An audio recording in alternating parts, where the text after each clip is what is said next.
Cut a piece of it. Misha, right there.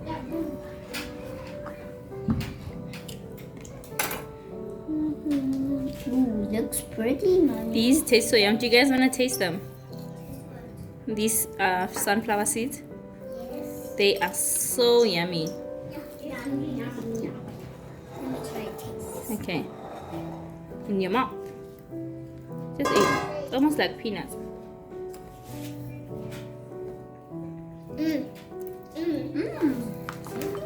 They taste really yum. Help me drop them. What are you making? I'm making bread. I want to explain. Hold on.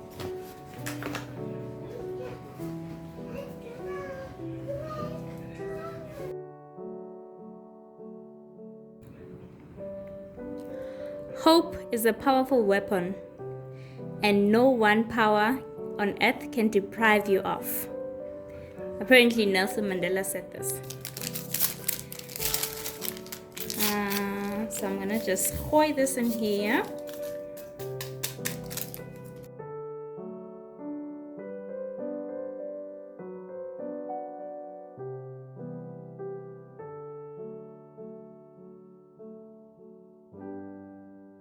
Hello everybody and welcome back to my channel. Thank you for returning.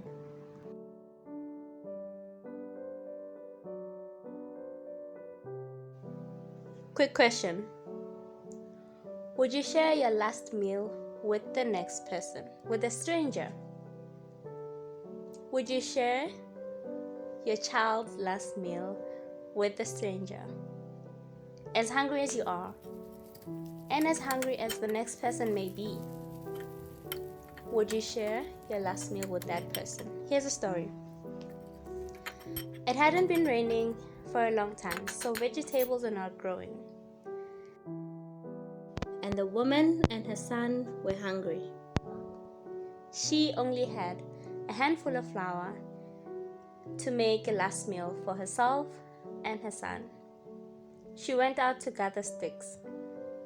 And as she was gathering sticks, she was met by a man. And the man asked for water. And as the woman was going to get some water for the man said, "May you please bring me some bread, I am hungry." And the woman replied by saying, "I do not have bread. As you can see, I am picking up sticks so I can go back home and prepare the last flour that I have for myself and my son to eat our last meal. And then we wait until we die of hunger." And the man said, "Do not worry. Go and do as you have planned. But first, make bread for me, and then make bread for yourself and your son with the flour that will be left after making bread for myself." And God had promised that you will not run out of flour. And the woman did that. She went back home. I think she was just hopeful, you know. She was just hopeful. So she went back home and she made bread. I can imagine being the son, sitting there watching your mom sharing the flour with a stranger, and you sitting there hungry.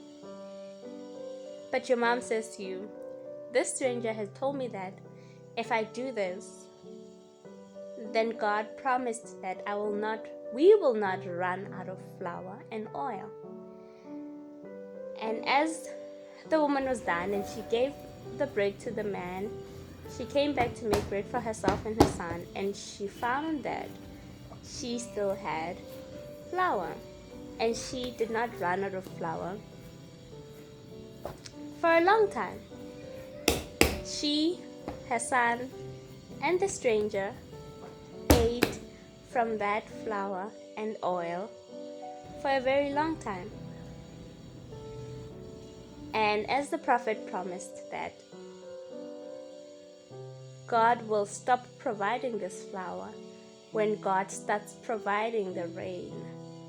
and the rain will grow the crops, and we will not hunger anymore. So I think as the story may continue, God provided the rain, and the crops grew, and there was no hunger anymore. Would you have shared your last bit of meal with a stranger who comes with promises? I mean, he's hungry. He can promise you the world. He's hungry. But would you have believed, or would you have hoped that what he's saying is true? I am just quickly reminded of another story that a woman went to ask for help, and she was asked, "What do you have? What do you have?" And she said, "I just have a flask of oil. I have nothing, just a flask of oil. But one thing I know for sure is that my husband was in debt, and those people that my husband owed are threatening to take my kids away from me." And the man said, "Oh, you have oil? Okay, go into your house, go into your neighbors and your friends, and borrow containers, and do not borrow a few containers. Borrow a lot of containers, and then go into your house and close the door and pour out the oil from your flask into those containers." And the woman just went home, did what she was told, closed the door behind herself and her sons, and her sons kept giving her containers, and she kept pouring the same oil that was in the flask in all the containers that she could get her hands on. Every container that was in the house was full, but she still had oil. And she asked her sons, "Give me more containers." And the sons said, "We do not have any more empty containers." And the oil stopped running. Would you have believed if someone said, "Go into your house and do this, and you will not run out of that little bit that you have"? Do we have that hope? Do we still have that little bit of faith, as small as a mustard seed, that God will provide in abundance? From as little as we have, God will provide.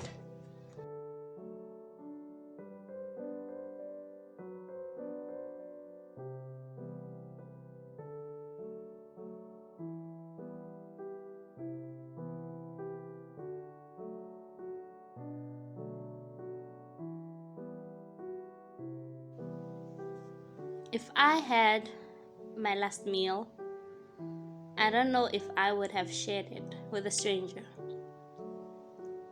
but I plan to. During this season of giving, I want to focus on giving to my last bit, to not worry about tomorrow. It is so hard to not worry about tomorrow. What am I going to eat tomorrow? But this story just shows that God will provide. He has promised to provide. God has promised to provide in abundance. And so I want to put it in my heart to share my last bit in hope and in faith that God is providing.